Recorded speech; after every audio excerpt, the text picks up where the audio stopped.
Kveik is a type of yeast that has been taking the brewing community by storm.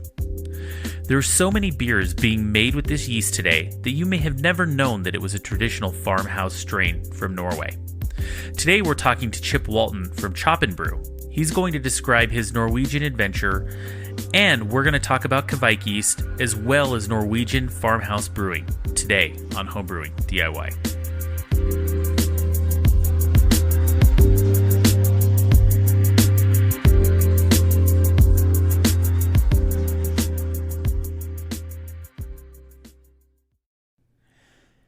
Have you ever wanted to make a podcast?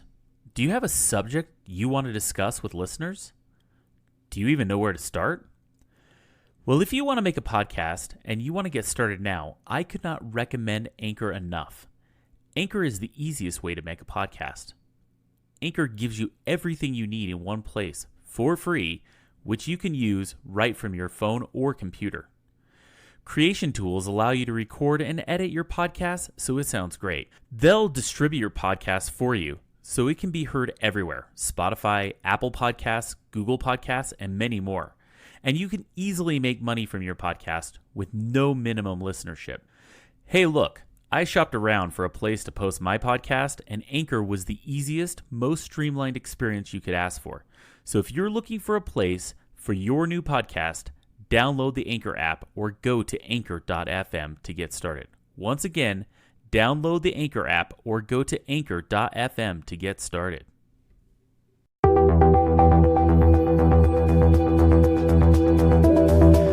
Building recipes and taking good notes are two of the key fundamentals of making great beer. This is one of the first things that you learn when becoming a new brewer. I started taking notes on a sheet from my extract kit and then quickly moved to brewing software. I've tried many different types of brewing software, and then I found Brewfather. This is the one piece of software that you need for recipes and very detailed brew day notes, as well as fermentation notes. Brewfather also integrates with some of the topics that we discuss on this show, like the till hydrometer, the ice spindle, and ferment track. You need no other piece of software than Brewfather. One of the best parts of Brewfather is that you can try it for free. All you need to do is head to our website, homebrewingdiy.beer, and click on the Brewfather banner to sign up for free today. Once again, that's homebrewingdiy.beer and sign up for Brewfather today.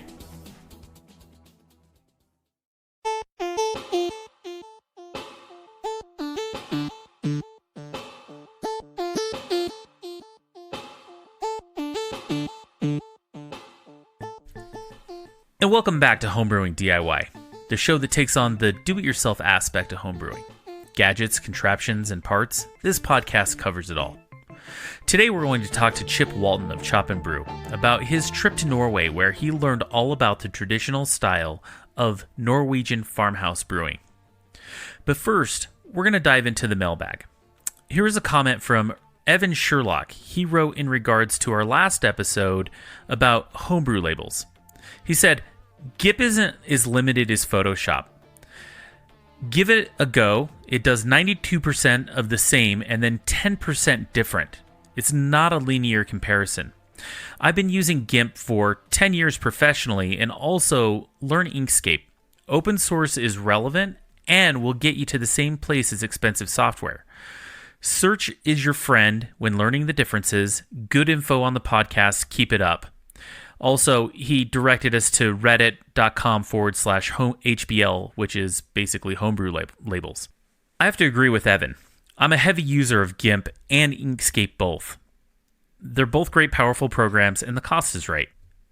They have every tool you're going to need to make a great homebrew label. Thanks, Evan, for the comment.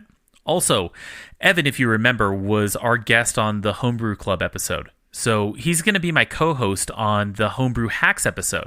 So speaking of that episode, you need to get your homebrew hacks in by December 10th so that we can read them on the air for our last episode of the year. Email your cool trick or hack to podcast@homebrewingdiy.beer, and we'll try to read as many as we can, and the top 5 are going to get a brand new shiny Homebrewing DIY logo sticker sent to them. Pretty exciting. Speaking of logo stickers, did you know that you can get one if you become a monthly supporter on Patreon?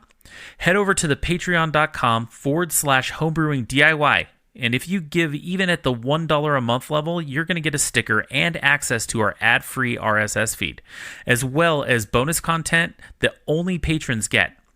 Head over to patreon.com/homebrewing DIY today. I also want to thank our newest Patreon supporter, Zach Tate. Thanks for your support. Zach, I have to say, thank you so much for supporting the show and keeping us up and running every week. All right, let's dive into our episode. We're going to talk to Chip Walton from Chop Brew, and he's going to discuss with us the ins and outs of Norwegian Farmhouse Brewing.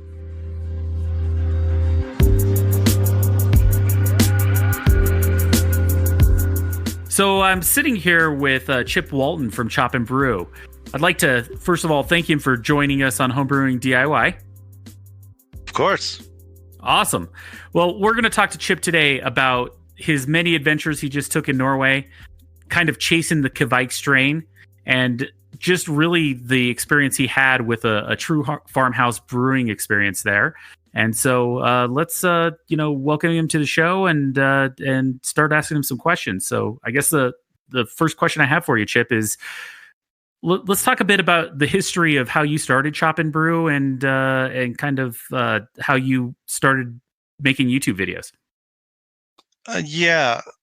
I started homebrewing in 2007 when I lived in Austin, Texas. I'm currently in St. Paul, Minnesota, Twin Cities, Minnesota. So been here for 11 years, 10 or 11. So before that, homebrewed in Austin, Texas. I was in the news production game as a day job, started brewing extract for half a year or so before moving up here. So it's kind of this funny cascading event. I started homebrewing, I got married, I moved all in a year.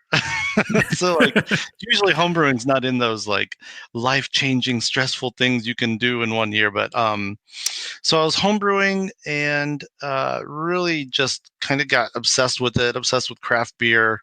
And then when I moved up here, the beauty is in Austin, Texas, you've got Austin Homebrew Supply. And then when I moved up here, at the time, it was Northern Brewer in St. Paul and Midwest. So it was kind of I'd never, through my short time of being a homebrewer, known what it was like to live somewhere without a homebrew shop, which years down the road, as I worked in the homebrewing industry, I realized that's not a luxury everybody has. So I was able to really have that community, tons of clubs around, retail. So it was easy to get in it deep. And then as luck would have, after being up here for a couple of years in 2010, it's hard to say that out loud that was 10 years ago, but I started working at Northern Brewer, a homebrew supply here in the Twin Cities, as their kind of video projects manager, which included doing all the instructional DVDs that come with, your starter kit, to long and short format videos on YouTube under the Northern Brewer kind of banner. But part of that was also doing a show called Brewing TV, which was myself, Jake Keeler, and Michael Dawson, all as part of the Northern Brewer marketing team, conceptualized this web show. And there were so many times during just the looking at it on paper before we actually started doing it, we're like, this is not going to work. You know what I mean? This is just, no one's going to watch this. It's just home brewers and a bunch of goofy guys making jokes and making beer. And that really just blew up in a way that is still kind of hard to wrap my head around how important it was, how big it was, and to this day, how many people still, I come across homebrewers, yes, but definitely lots of pro brewers who are just you three are what got me into this. I wouldn't be a pro brewer if I hadn't started homebrewing. I wouldn't have started homebrewing if it weren't for you three guys making it seem fun, which was the key. It wasn't, we always used to say it's the why, not the how. Granted, the how was very much embedded in every episode and every video. But with Brewing TV versus the true Northern Brewer instructional videos, Brewing TV was really more about, well, why are you brewing? Is it for an event? Is it a band that you like? Is it a technique you've never tried? Is it because you're going fishing and you want to it was much more about the lifestyle things that wrap around home brewing for all of us. But it's really funny when I go back to the way back when I lived in Austin, I was actually doing these little 30 and 45-second clips, just kind of, a fly on the wall of a brew day of home brewers and craft brewers. And I just recently ran across that old channel a couple of weeks ago, and I was like, this is like the beginning. This is the origin story of brewing TV and then Chop and Brew, where I realized, somebody wants to see this, whether it's highly narrated and produced and polished, or if it's really, again, just these moments of someone else's brew day where somebody a world away can see some equipment, some ingredients, hear a joke, hear a reference, get some history. So how I came to doing the internet videos was by essentially a byproduct of becoming my day job, which was pretty much a dream job situation for quite a while doing that. And then when I left Northern Brewer, I got a job doing like social media and video projects for a brewery here in St. Paul called Summit Brewing Company. I pretty much just kind of took the concept with me, because Mike and Jake had also left Northern Brewer. So I kind of just wanted to keep the torch burning for this feeling of, a group of friends that are pretty much kind of, if you wanted to call it the cast of characters of these brewing videos, but that the potential and opportunity was always there to go do a brewery tour or to go travel to another state for a home brewer. And then with Chop and Brew, the idea was kind of also this thing that, like, well, if nothing else, food could also be the focus, whether or not. Early on, I very much thought every episode would have a bit of each. It would be like, all right, we'll brew and then we'll pair it with the food, or the food will be cooked with beer, or a brisket brined in a stout wort. And that kind of never took form. It's pretty much one or the other. It might be about smoking bacon or doing a crawfish boil or about doing a dark mild. It was early on, it was very more, it was supposed to be kind of a little bit, almost to a point where I think it would have been cheesy if it had been forced to be like, and now the chop portion of the episode. Yeah, I agree, but I also feel like that these type of shows, podcasting, YouTube, are really kind of organic, and they kind of become what they are just by doing, right? Though I mean, yeah, still after doing this for, God, what is it? 13, so like 6 years almost on my own, I still haven't really got a great grasp. It ever since it became not part of my day job, which the beauty was, Bruin TV was every other week and it was part of my day job. So on that every other week cycle, you know, we would do a week where I would concentrate more on instructional videos for true Northern Brewer product videos. And then people knew that Monday of that Brewing TV Friday week, I am editing Brewing TV. So it was just so cool.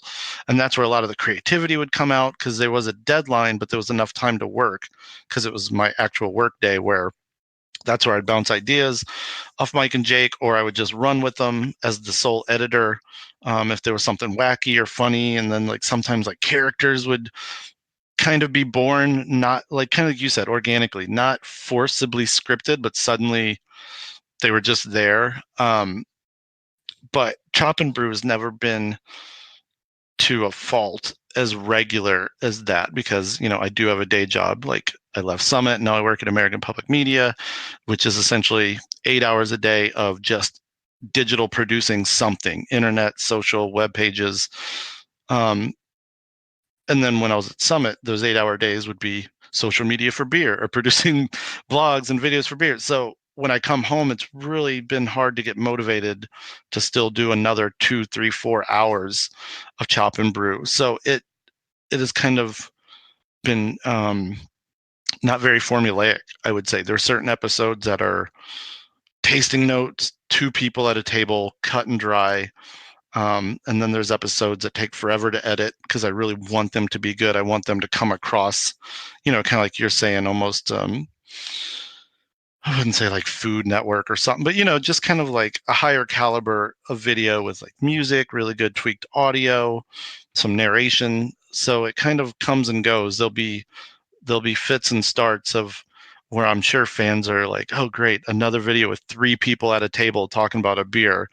And then that makes me happy when I finally get one where we're somewhere different other than a garage.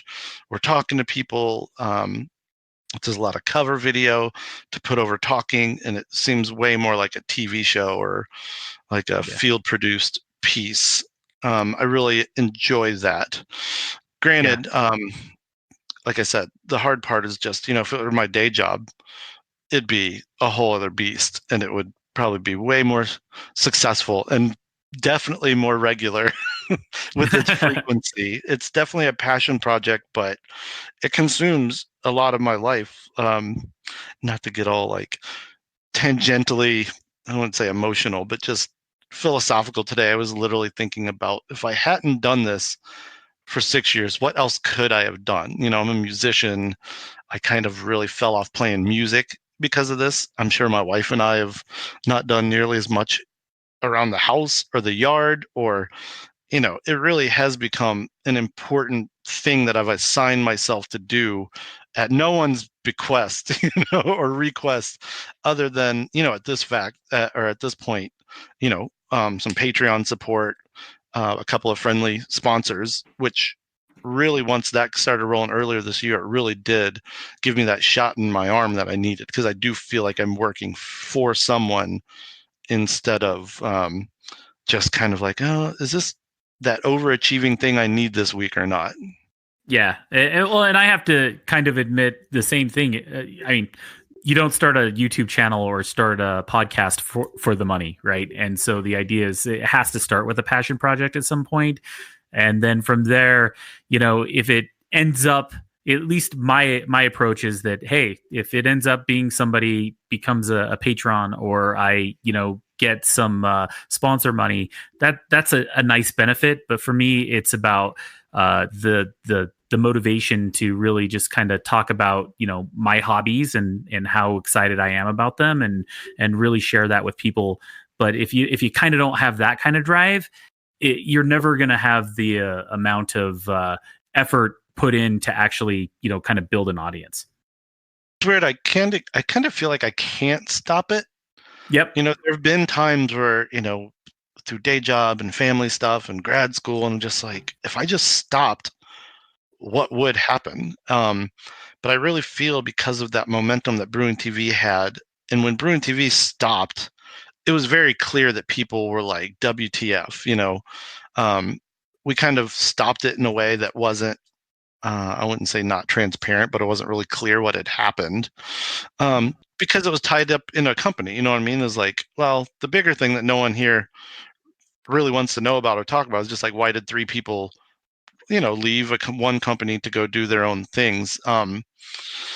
But I felt kind of obligated to keep that going, and that thing pays off still, not as much as it used to. And we could rap for hours if that's because homebrewing isn't as big as it used to, or if because the people I turned on to brewing way back in the day have either gone pro or just given it up, blah blah blah. But I went to NanoCon in Portland in early November, and it was kind of the ego boost for, as cheesy as that sounds, that I needed. There were a lot of people there that were just like, oh my god, Brewing TV, Chop and Brew. I definitely don't hear that as much as I used to. I don't feel like there's as many new brewers at all, period. Honestly, I would love to figure out what the key is to getting the next generation of brewers like up, running, motivated, inspired, and then like say, hey, here's some videos, by the way. But I mean, part of it. I have some pretty good theories on it, and I think a lot of it has to do with the delay of purchasing of houses of the generation younger than me. I'm a full-on Gen Xer, and so I think that people brewing beer takes space. And yeah, you can do 1 gallon batches and you can be motivated in those ways. But the idea is that I feel like the kind of average thing for a home brewer is like, hey, I got a house and I have the space. I have a garage. I can make beer at home and I have space to do that.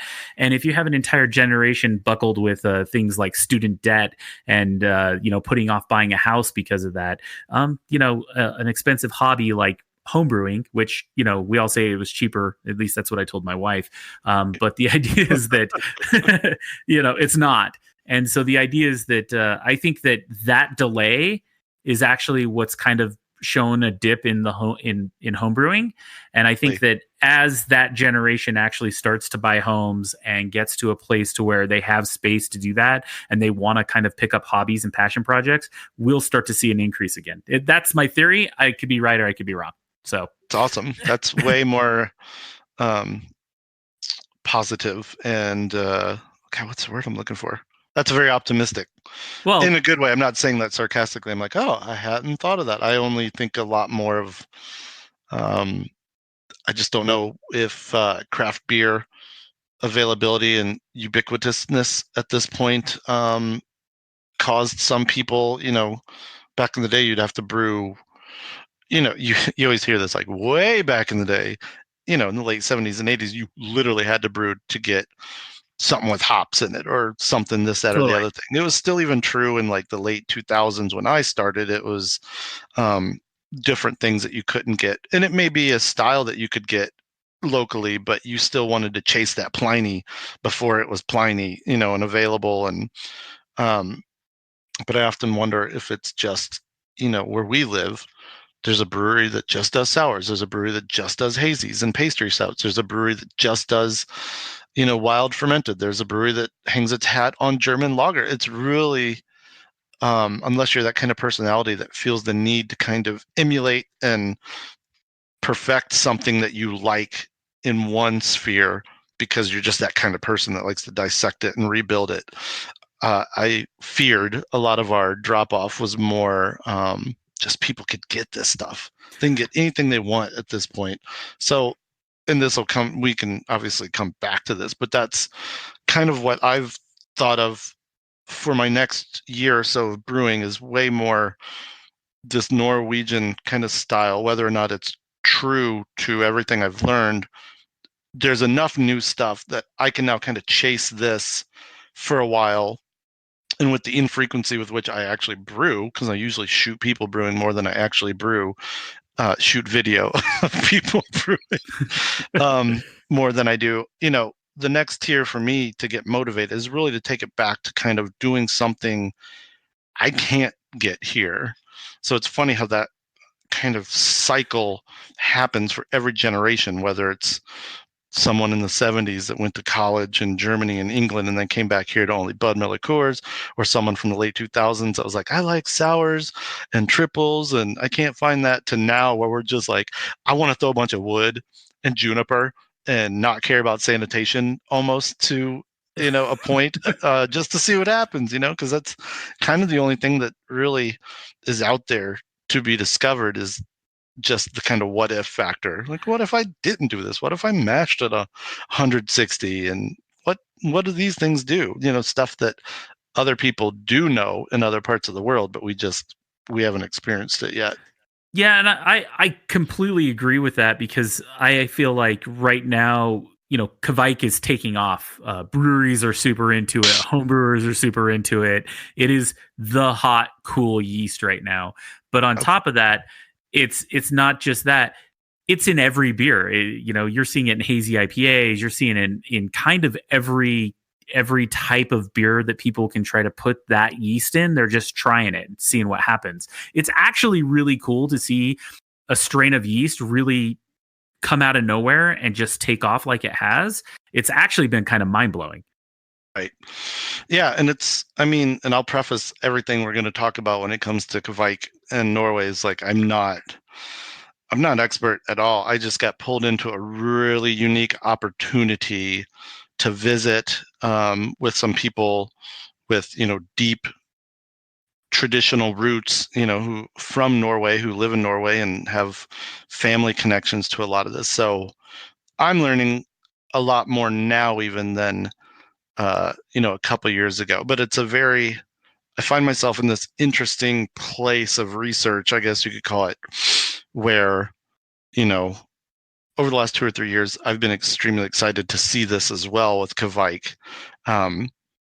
But then so Ivar Yaitong, I'll just kind of get into it. He's this awesome dude that lives in Norway, who we struck up kind of just a friendship through him being a fan over Facebook. Maybe, God, it's gotta be 2 or 3 years ago at this point. And he was kind of approaching me with this. He's definitely not anti and against Americans using Kveik. I think most Norwegians I talk to find it mind blowing, like you said, equally mind blowing, and a point of pride that this thing has gone global. But there's definitely a hesitancy because pretty much, and I've talked to several yeast labs that confirm this, but I can't say this is 100% across the board. But for the most part, by the time we get something commercially available through a lab in America, it has been stripped down. I wouldn't say it's been singulated. These Kveiks they're like a SCOBY from a kombucha. Their whole thing is their culture. So they're 3 to 12 strains of something. They could be yeast. Some are confirmed to have bacteria, but like good bacteria. The point is, by the time they kind of get commercialized here, they're kind of this 1 or 2 strain version of themselves. So I agree with Yeah, you that that makes total sense though, because like for example, once you let's take a slurry, you throw it into a test tube, they start to be like, oh, that's bacteria. Let's take that out. They're trying to almost purify the yeast so that they can produce it in a mass production way, right? and I'm sure part of that is honestly the obligation of repeatability and reliability. They don't want to sell something that 6 months apart from you using it 2 different times is completely different and potentially even like ruining something. So I get that.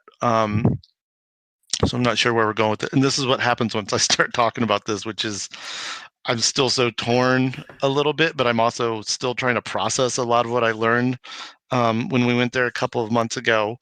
Um, so yeah, but that's just kind of, it's not an us versus them thing at all, but it is definitely something you feel when you go over there that people, what Ivar has always wanted from day one, and he has told me this, and it's so funny that ultimately we made it there because the first time we ever talked, he's like, "You're coming here.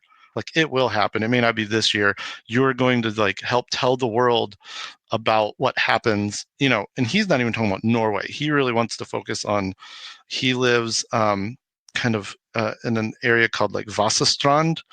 I think it's like northwest of Voss. On his farm called Saland, Selland, which is the family name of the farm. So he really wanted to show me how it's been done for a long time at his farm. So even as I was literally flying across the ocean to get there, in my head, it's all about Kveik, Kveik, Kveik. We're going to learn about Kveik. It's going to be cool. And then I get there and I'm really realizing it's Kveik, yes, is what they ferment with, but it's so much more about, in his case, the process, this very time consuming process and this very like ingredient specific process that during the week of just being there were times that I even forgot that we were fermenting with Kveik until like 3 days later after brewing, we were drinking out of this giant wooden, yield, this like barrel that he's fermenting in. So it consistently comes back to Kveik because he and all these people he introduced us to just they talk about it very mystically, but also very realistically and historically, because a lot of them are, just a few generations away from this way more farm-based culture where these beers were being brewed for celebrations, weddings, funerals, births. It really is tied in so much more. And then you realize like, oh, it must be really weird for them to see how like gimmicky we've made, gimmicky is probably not the right word, but how much we've really taken Kveik here and kind of just made it this whole other sensationally kind of selling point of what we're fermenting. Whereas there, you're just like, oh, this is like baker's yeast essentially, or like their California common, or not California, but they're like Chico strain that's just generations old, except it also has these magical qualities of fermenting really hot, fermenting really fast. The wort you can throw at it can be this whole other beast that we're not used to hearing about, mashed really high, really long. So yeah, I think that was the key to Ivar just telling me, like, you will come here and you will see the old style. And then we did it. And I'm slowly editing video from that trip, but there's so much more to come out of it. And I really haven't been able to give it its due justice of even just sitting down and listening to it again, and starting to build those episodes in a way that don't feel rushed. Because I do feel when the main one comes out, when we're just riding shotgun in this brew cellar brew day with him, it was like a 17-hour day. It's going to really open some eyes to the Kveik is not just this thing that, if you're a pro brewery, will help you turn batches of beer, twice a week.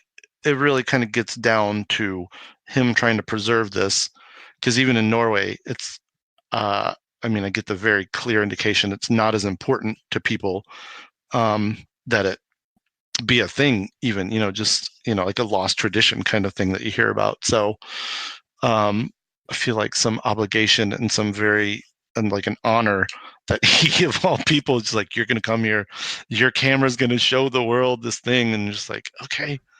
And it didn't happen for like 2 summers. And then this summer, I literally just I just bought the ticket. I watched this guy on YouTube called The Illusion, and he's got this line that he says, jump and the net will appear. And I literally thought that as I was spending, a couple grand on tickets to go to Norway. I was like, I don't know. This guy claims he's going to put us up and take care of us. And he did. He really, he lives in this family farmhouse, his wife, their kids, they put us up. We really embedded all in with Ivar. My wife Elsa and I just kind of joked that, we felt like foreign exchange students, except the school was brewing and also cooking. Like, we cooked and ate like very at home. We didn't eat out hardly at all until the last night. And that was when Elsa and I were separate. So felt very much like going to meet, like, I have a Norway cousin that we have to go hang out with, except I have no Norwegian in me at all.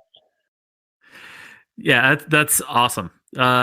Let's dive a little bit into the process. I know that you're talking about a 17-hour brew day, and we obviously all know the process of brewing. I think pretty much if people are listening to this show, they generally know that, like, you have to mash, you have to boil, you have to add hops, you ferment, you package. What would you say is the number one thing that you learned from that process that changed your life in brewing forever? And I guess there's a few things. One, and Ivar says this to me daily, almost on Facebook still, just that time is the key ingredient. And whether that's the time it takes to do it in the old way, if it's the time it takes or doesn't take, in this case, to ferment. There's just this idea, and it's kind of funny because he likes this thing called slow TV, which I've never really heard of. Apparently, it's big in Norway, where it's literally, an hour GoPro video of someone driving or someone skiing or someone tilling their farm. They like this idea of things breathing and seeing the full process. So it was kind of funny, not funny, that he's like, oh, I could watch, snow falling on a webcam all day. We call that slow TV. And I'm just like, that makes sense, because you do not rush anything about your brew day. For him, it takes so long because he lives in this area, Vassestrand. I'm always kind of whatever. I mispronounce things a lot. But anyway, he lives in this area where there's kind of a lot of these people whose family brewed in this very particular way. But he, of all the people I saw, does it still the most Spartan you could imagine, where he's got this chenya, which is like this wooden handled vessel that we gathered probably holds maybe 2 liters. And he's moving things across this brew cellar 3 or 4 times throughout the course of the day with this by hand. So we're talking about this copper kettle that starts filled with mash water at about 160 liters. He's taken that over 2 liters at a time to this multiple rounds of mashing in this other metal vessel, and then it's going into this wooden yield, and then all the water comes over, it mashes for a couple hours, and then it goes over back to, everywhere is by 2 liters at a time. So whereas someone else we saw brew in the same kind of tradition of brewing, but not quite as insistent on this manual part. The next day after his brew session, we went to, and it took more like, 6, 7, 8. It definitely was cut down because this guy was using like a fired copper boil kettle. He was moving things with like valves instead of all by hand, so he could get 8-liter buckets. So that's kind of, it's hard to explain, but there's different people there doing, trying to keep the tradition alive, but in very different ways. Ivar is definitely on the far spectrum of, you could see that happening in a place with no power, no electricity, no gas. That is how they brewed. His giant 160, 180-liter cauldron is fired by alderwood and juniper branches, and it burns all day. So his beer gets this smokiness from just sitting on top of, these rolling curls of smoke for hours on end. Whereas the other guy we saw, Runa, he, his doesn't have that smoke because it's not sitting on open smoke all day, but it's still these ideas of steeping juniper, mashing real high, mashing real long. There's definitely a time component to it, is I guess kind of one of the things I learned, which here, so much of my brewing over my life has always been about trying to figure out how to make that take less time. And I think a lot of us do that, whether it's how we go from, all grain maybe to brew in a bag, so it'll be just that much easier, or we buy new equipment, or we split and we do like a mash and a sparge at night, clean up to where the next day we just have the boil. Even though you're stretching that over 2 days, it feels like less time of actual away from other things.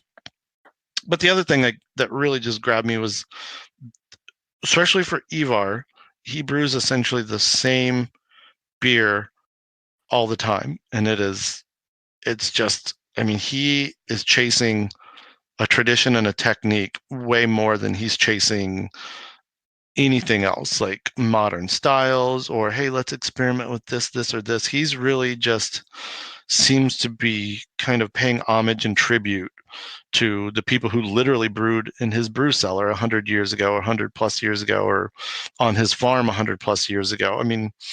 One of the buildings on his farm has barrels that are dated, couple hundreds of years ago, and he's like, I know there's Kveik in there. He's like, it's my mission is to, I grow hops. Pretty soon we're going to be having malt on this farm again, and drying that in the woods and in a malt house. And he's like, but I need to find a Kveik, because right now his Kveik is pretty much the Sigmund Uranus Kveik, but from Sigmund, with all of the 12 things in it, or the 8 things in it. So he's kind of on this quest to really create a Selland farmhouse ale that is just from his farmstead, and that was really cool. And then beyond that, just everything about so much is crazy. Like, we go out first thing in the morning, he's literally chopping down an alderwood tree to be steeped in this mash water. It mashes really, really high, like 160 degrees. There's all these things that you swear along the way are going to ruin a beer, but then you forget that it's going to be pitched with this magical Kveik thing that over centuries, or definitely generations, has found what it likes. And it likes, this hard-boiled, uber dense and sweet wort, and somehow still ferments it down to 1020 or 1015. And there's just, it kind of taught me that you don't know what you think you know.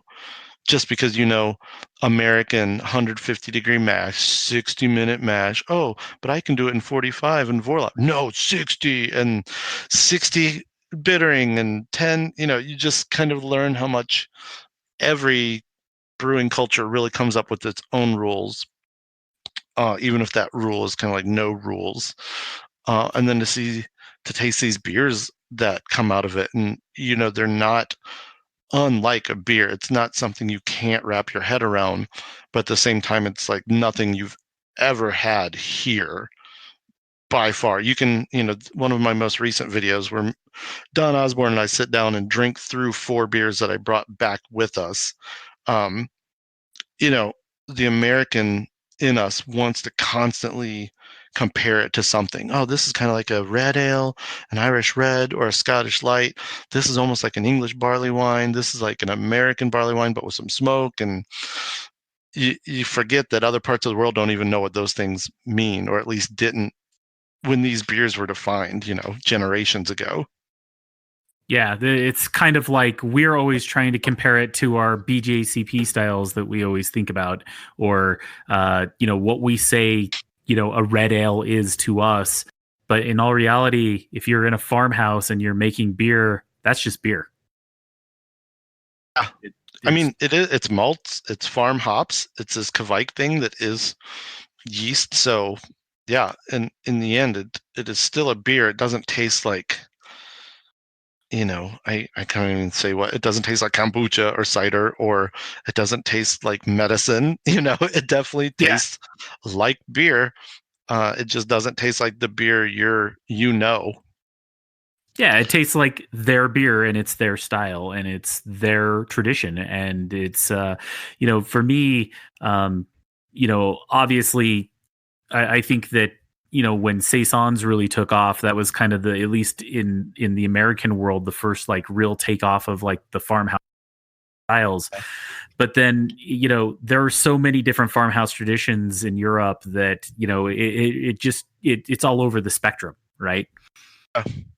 Well, yeah, and Lars, right? I mean, Lars is kind of just, he doesn't do this professionally, but I almost said he makes his living chasing these things down, but he definitely makes his passion, he makes his focus, going all over Europe, and probably the world, but definitely from Europe, from what I know, just finding these things. And, Kveik is one very small sliver of farmhouse ales. That stuff doesn't exist in France or Belgium or Germany or Latvia, although there are, I think, things in that area, just like cool ships, in Belgium. I mean, I feel like every culture kind of has its like, let's see what happens if we just let this go kind of thing. And a lot of that still involves a controlled yeast or a fermenting agent of some sort, even if they didn't know that was happening. Yeah.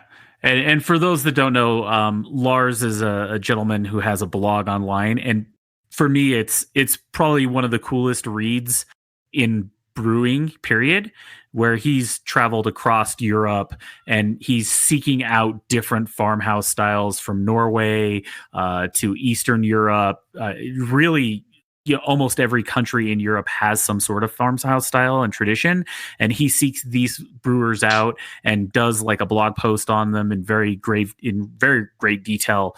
I'll put a link in the show notes, but it is definitely a blog that if you've never seen before, you have to check out. So yeah, it's amazing. Like, and he's writing a book, which makes sense.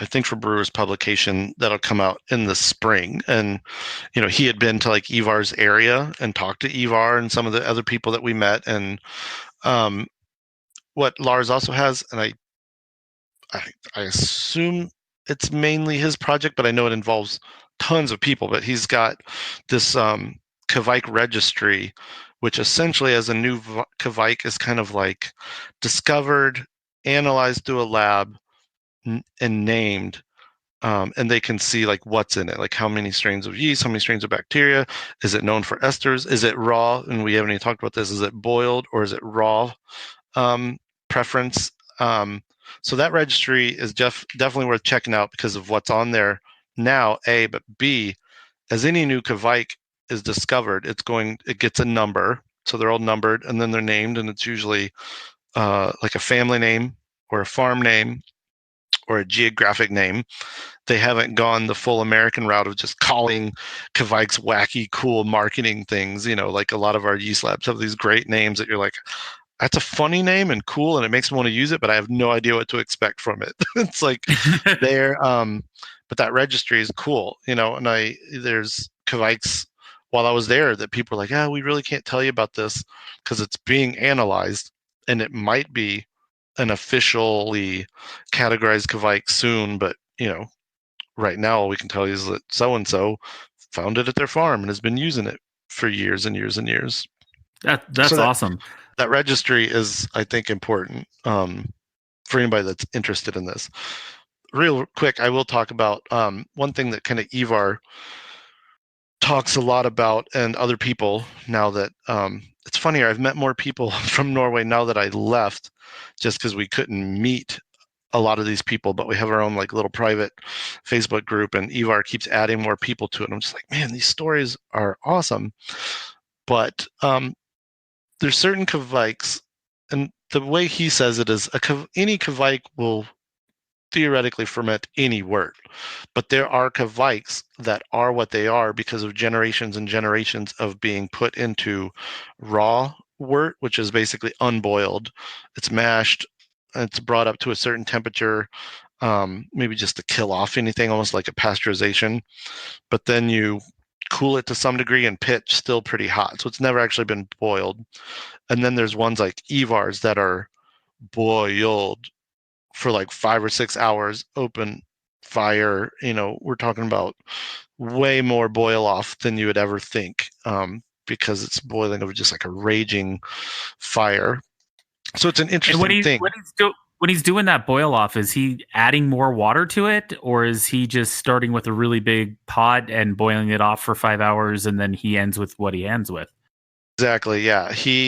And like I said, because he's brewed the same thing over and over and over based off kind of a family farm recipe for so long, it's not a mystery what he's going to end up with. Yeah, But no, he's not topping it off. It starts at 160 to 180 liters, and then it boils to whatever, it ends up probably 150 or 60. And then he does a combination of, he does keg. It's really funny because you're in this what seems like a medieval brew cellar, and then all of a sudden there's kegs and a CO2 tank. And you're like, that seems like cheating.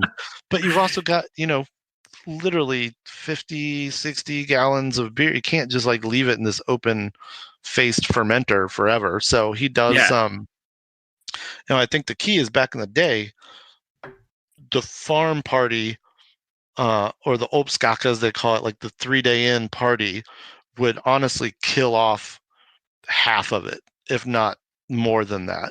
And then what you'd be left with might go into like jars or some kind of vessel.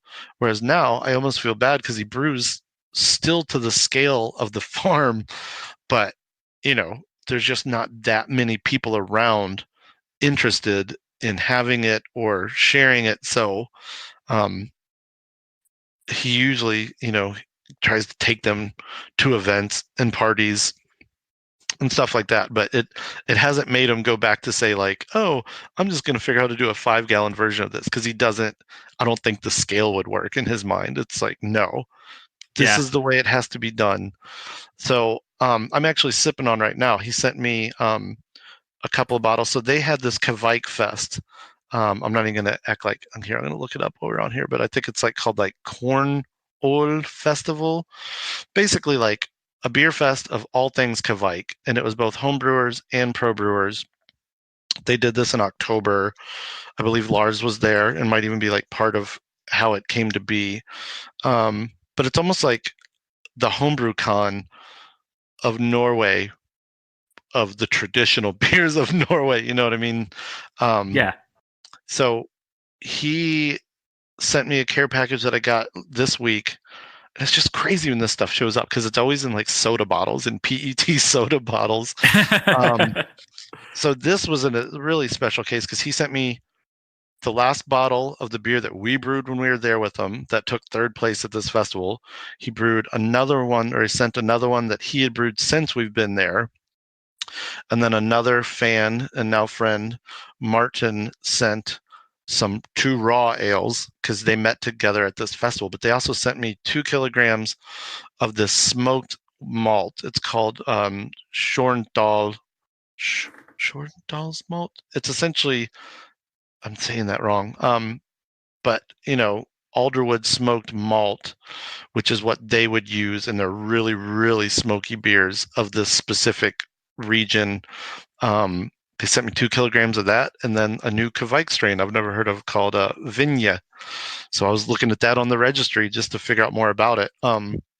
So now I've got like 4 different flaked dry strains of Kveik in my base. I just feel like I don't know what I did to deserve all of this, but I want to do it justice and explain to people what it is instead of, kind of like what we were talking about earlier, like just fermenting every porter or IPA or saison I can think of with the Voss strain that everybody has. But to my point, Yeah, I yeah, can't remember what I was and to talking me, totally. But to me, it's like I could see you taking those Kveik strains and making a pretty cool beer out of them, and even trying to, for example, yeah, I don't think you're going to have a cauldron in your basement with a wood smoked fire, but the Yeah. idea is that, I could definitely see you making a beer with spruce tips in it and trying to recreate as close to that style, maybe using our equipment that we have here, right? So what I can say, so since I came back, well, first what I'll say is, sorry, I do this a lot. I'll like just come out of like pure silence and say something Yeah, you're off cool. the wall, and my wife would be like, "Wait, were we talking about this?" I'm like, "Oh, I'm sorry. I guess I was just thinking it." But so I'm sipping right now his beer that he entered in the competition, and it's barley wine strength. It's up there in the teens of ABV, and it was boiled really long, to where it went from like 160 almost down to 130. So we burnt off almost 5 gallons of wort, and it's smoky. It's beautifully malty. It's so rich, from that long boil. Um, but the smoke is just this like really big presence, and his malt bill is just pills or pale at like 80% and then 20% flaked oats. And this goes back to a farm ratio. Essentially, his farm back in the day was its business was growing malt, and it would have done about 80% malt production and 20% oat. So that literally affects how he builds a grain bill. And then the alderwood and the juniper are kind of this, and the Kveik are this trinity of ingredients that have to be in there. And everywhere we went, there was people steeping juniper and alderwood in both the mash water and then the sparge water. So there's just this, it's this thing that to me just seems like so worth trying to kind of imitate. Um, but then you sit back and realize like, oh, but these guys they wouldn't do it any other way. So I'll bring that back to here. The first beer that I brewed here with a lot of process and method from there, granted, exactly like you said, I probably won't ever have a cauldron. I've actually got a friend that I think could make us a smaller one, but trying to make this something I could do in my garage. And a friend of mine, his father unfortunately passed away, and I had this spark of just motivation to brew this beer because I'd heard this story in Norway how they were like, yeah, that's the beauty of Kveik is you can brew for a funeral. In America, you can't brew for a funeral. A funeral happens within a week of the passing. There's not time to really brew this beer unless you had already had it. But there, they literally will find out about a death and they will brew and it'll be ready. So I found out and I felt like I had to do this. So instead of alderwood and juniper, I used applewood chips and juniper, which sounds bonkers, but when I did a test steep on my stovetop, it was amazing how much those applewood chips affected, what would become mash water. It made it this like deep black tea kind of red color that is exactly what the water there looked like. I found the safe tree, a juniper tree here that I know is safe, and that's definitely something to note about junipers. There's juniper and there's cousins of juniper and like cedars of different sorts, and they're not all healthy. They're not all non-poisonous, so you have to be very aware of that. But so I steeped my mash water. I did this mash at pretty much his ratio. But because I wasn't going to be able to get that smoke in there, I used a smoke malt that I got from Virginia a while back, a mesquite smoked malt. So I was really trying to get these elements in there in a way that wasn't just, oh, this is cool, bro. I was really trying to pay some respect to the process. Mash for 2 or 3 hours at 160, which just seems to us like that doesn't make sense. That's not going to be fermentable. Um, Run off, boil it for 3 or 4 hours. I think I only did like 3, and pitch Kveik. And this Kveik was the flakes that he had given me while we were there that came back in an ice cream bucket in my luggage. Um, in these flakes, I put it in some of the first running wort, and even though we're about to boil for 2 or 3 hours, by the time I boiled, there was already like a 2-inch kreuzen on this jar of a cup of wort and these flakes, because that stuff is just ready to go. And the beer, when I tasted it, it was such like a rush to close my eyes and taste it. It's clearly not Ivar's beer or a Norwegian beer, but it really had that long boiled malt flavor. It had that smoke, in my case, from malt rather than a giant fire, slowly kissing over a cauldron all day. It had that Kveik. That is the only Kveik that he pretty much uses from Sigmund. It was a great moment to feel like I was on the right path of trying to kind of pay tribute to this. If I could get a cauldron and have like a wood-fired fire do all the smoke flavor, I would do that. But thankfully now I have 2 kilograms of alderwood smoked malt for my next beer. But on a very like small scale way, I was really proud to then be able to give a couple of those bottles after just 4 days to my buddy, and just kind of feel like I was passing on some kind of tradition here.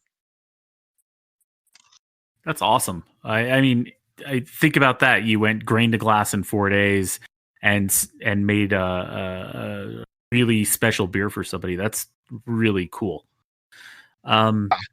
Yeah. What do you, let's what are you currently brewing? What is what's your what's your or what's in the planning if you're not brewing something? I want to kind of take this process and kind of like I said, I mean, I don't want to get like Ivar and like this is the only thing I brew for the rest of my life. I'm chasing that farmhouse ale, but I definitely am going to brew. The guy who sent me the smoked malt sent me a suggested recipe for this malt, saying that the guy who malts it, um, or I don't think it's a recipe of the guy who malts it, but he basically sent a recipe that he thought would be good for this. So that's the one in the next brews. And then he like randomly threw out there, he was like, oh, it's a Christmas recipe. And I was like, well, now I have to brew it, and I have to brew it fairly quickly, but not as quickly as you would for, a beer that takes 2 or 3 weeks to like ferment and condition. I just have to get it in soon. But it's got some pale crystal. The smoked malt is honestly the highest percentage of malt in it, some dark syrup and flaked out. So I'll be doing that. And then I got a grainfather that, if you look at my YouTube channel or website, the most recent episode is 2 beers that came out of that. They were identical grist with different hops, just to really, as I say, kind of like kick the tires on the grainfather. So I think the next few brews will be a combination of still working with this concept of what I learned in Norway and some of these ingredients that I've been lucky enough to get, with that's not a grainfathery kind of recipe to me, because it's just like, yeah, the long mash, put that in a cooler. But for the grainfather itself, I want to try some porters and some stouts, some things that aren't a pale ale, which is what I've had out of it so far. Is 2 pale ales, fairly similar, very different hops. But because of the grainfather too, I'm interested in doing some step mashing. And now that it's winter here, literally about to be snowing here, it'll be a good time to do, I think, some lagery things, some pilsners, maybe some Bock. I'm a big fan of Sammy Claus, but I know that the grandfather is going to have a hard time holding that malt bill for a full batch, which is also, it's like a 14% beer, so you may not need 5 gallons of it anyway. So I'm going to try to do a Sammy Claus maybe in that. We're definitely going to do the mash. I'm having a little Sammy Claus party on December 6th. And I got inspired by a friend of mine in Milwaukee who, when he brews, he'll do a separate mash just so he can have like hot scotchies on demand instead of, he wants to keep having the hot scotch instead of just that one with the first runnings. So I think I'm going to do a Sammy Claus hot scotchy station at this party. And then maybe I'll ferment what's left over if there's any left. But I'm really just interested, and it's kind of funny because I know that people are burnt out on Kveik. You'll see, like Milk the Funk is a group where like I think people are kind of like over it, but then when they see something like what I've presented, I think it kind of like perks their ears up a little more because it's not just, hey, let's throw it in another American style, but it's really more about the tradition. But I definitely, as long as Ivar and his friends keep sending me these different cultures, I want to try stuff with them, and I don't necessarily want to try just throwing it in American standard beers. So that's where having this like Kveik Connection group is just like an invaluable resource essentially, because they're giving me recipe ideas. They're like one thing that I got is these 2 cans of craft beer. This brewery over there called Bygland, I think Bygland. They're doing a series called For the Love of Kveik, and they're literally gonna try to brew with each of the, I can't remember how many, there's dozens of Kveiks right now, a whole series where they essentially take the Kveik from the family or the farm and they try to get a recipe that's as close as to what would have been traditional there and put it through its, put it onto a pro scale. So I have 2 of those cans that I'm just like, I don't know who to share this with. I have to make sure it's very controlled, and I want like legit, thoughts and tastes. I don't want to just throw this in a night of tasting where you're like, yep, there's all the cans from last night and who knows what that tasted like, But it's funny because at the bottom of those cans, theoretically, if decanted and held properly, I could brew 6 beers with these different strains. So it's kind of overwhelming because I really don't know if I have the bandwidth to treat all of these different Kveiks with the respect that I feel like they deserve. I'd hate to just be like, it got old, so I dumped it.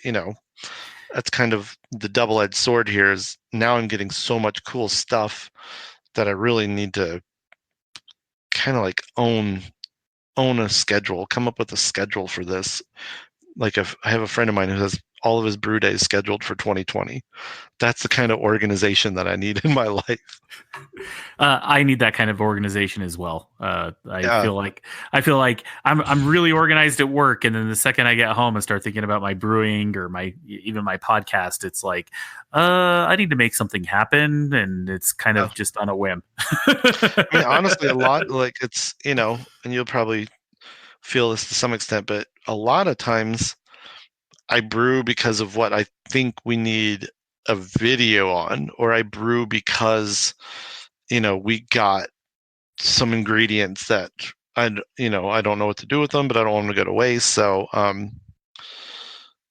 it's kind of the weird thing. I think my brewing in general is interested in historical styles, but I don't necessarily do that. Those are the things that I want to do. Or when you see something like the peche or like that fermented pineapple drink, like those, I kind of want to get into that. It really goes back to, I want to brew something that I don't need a 5-gallon batch of, but I also can't go out and find. What are you brewing? What are you brewing, man? I'm brewing hot sauce right now. Really? I've got a whole bunch of fermented hot sauces going. I've got a I ran into a bumper crop randomly of Fresno chilies, and so I started throwing some habaneros in there and some serranos. I'm doing a lacto brine ferment with those, and it actually and I throw a kiwi in there randomly and some garlic, and it makes an amazing hot sauce that I put on everything. I've like all my food is slathered in it right now. So that's been kind of my thing. And then I had a friend who's he's a really amazing brewer. He's actually episode 3 on my podcast, and his he lagers a lot of beers, and his lagering chamber died on him, and so he's actually filled all of my fridge space with his lagers. And so I actually, if I brewed something, I couldn't put it in my kegerator right now, so I'm actually out of beer. It's a sad state at my house right now. Totally down for the hot sauce thing. I wish I was more. My wife would probably hate to hear me say, I wish I was doing more with hot sauce, because I have more in my fridge than I could do. I really need to bottle some and give them away for Christmas gifts. But yeah, I made a hot sauce this year that I'm more proud of than probably any beer I've ever made. So I'm totally feeling you on that. Yeah, I'm the same way. It's fermenting, and to be honest, like I ferment all kinds of stuff, not just beer. I have like the kimchi collection going. I actually make this kimchi brine fried chicken sandwich that is mind blowing, and it actually starts with me making kimchi from scratch.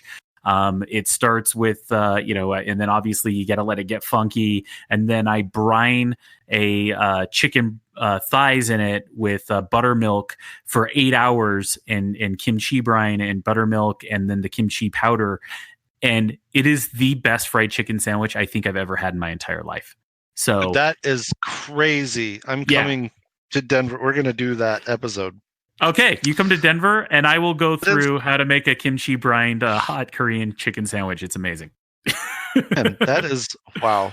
I've just been hearing. I've been not obsessing, but like watching a lot of turkey stuff. I work for the Splendid Table, and we're coming up on, well, this will come out after the fact, but we're coming up on Thanksgiving Turkey Confidential, which is a live call-in show we do. And I've been watching, I went down a rabbit hole of awesome turkey videos today, and Bon Appetit has an awesome video where they roast like 20 turkeys over the course of a few days to just try every variant you could possibly think of. And at one point they like question whether they should try to buttermilk, essentially buttermilk brine a turkey, and this one was like, don't. She's like, you can do that with chicken, but don't do it with turkey. It'll essentially start to just cook it to where then when you roast it, it mushes out. So I was like, oh, but then you hear so much good thing about buttermilk brine chicken. So that's so cool that you're doing that. And with this, you got to be super careful because A, you got to get it salty enough, and B, you can't do it very long, like 8 hours max, and then otherwise, just like you said, it starts to get too mushy, and it changes the texture isn't right. So yeah, exactly that. So yeah, hey, I want to say, Chip, thank you so much for coming on the podcast. This has been an amazing conversation, and I have to admit, I learned so much more than I thought. We were going to maybe focus on some yeast and some farmhouse traditions. And I have to admit that your trip and your experience was kind of a mind-blowing experience. And I'll make sure that in the show notes, we're going to put in links to some of the Kveik videos that Chip already has made. And obviously, please go to Chop and Brew on YouTube. You should subscribe and follow his channel, because what you're going to find, obviously, when he produces the video that he's making of his trip, is some brewing that you're not going to see anywhere else. So you should definitely do that. And a couple of the videos that are out now do have clips of it. I would call it cover video. So you start to really see like, what? But yeah, that one where we're just, and I'm scared, honestly, to start editing it, because I think it may have to be like an hour and 15, but that may just have to be the way. Because I want it to be kind of this go-to resource for anybody who ever, literally for someone that might be doing research papers on this kind of stuff, instead of cutting it into 3 and making it feel like you're really leading people, to monetize video number 3. You know what I mean? Like, I really just, I'm apprehensive about even starting because I'm so worried about how long it could get. Because we have so many good conversations with Ivar, and there's so much just mind-blowingly different video than anything you're used to seeing over here. That's awesome. And I have to admit, at least with me and with the audience that we're talking to here, I don't think long form is necessarily an issue here. I think podcast TV listeners. Yeah, totally. So definitely excited to see that video, and we'll definitely make sure we check it out. And like I said, also love to have you back on the show sometime. And if you ever come to Denver, I would love to have you by, and I'll make you a hot Korean chicken sandwich. Yeah. Awesome. Hey, thanks, Chip. Man, this is awesome. Thank you.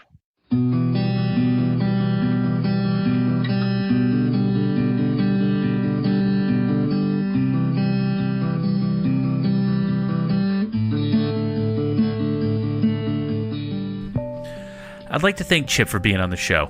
We dove into a lot more subjects than just Kveik and Norwegian brewing, but in the end, it was just a great conversation. If you head over to homebrewingdiy.beer, our website, you can get more detailed show notes, and I'll have links to Chip's YouTube channel with videos specific from his Norway trip. Well, that's it for this week, and we'll talk to you next week on Homebrewing DIY.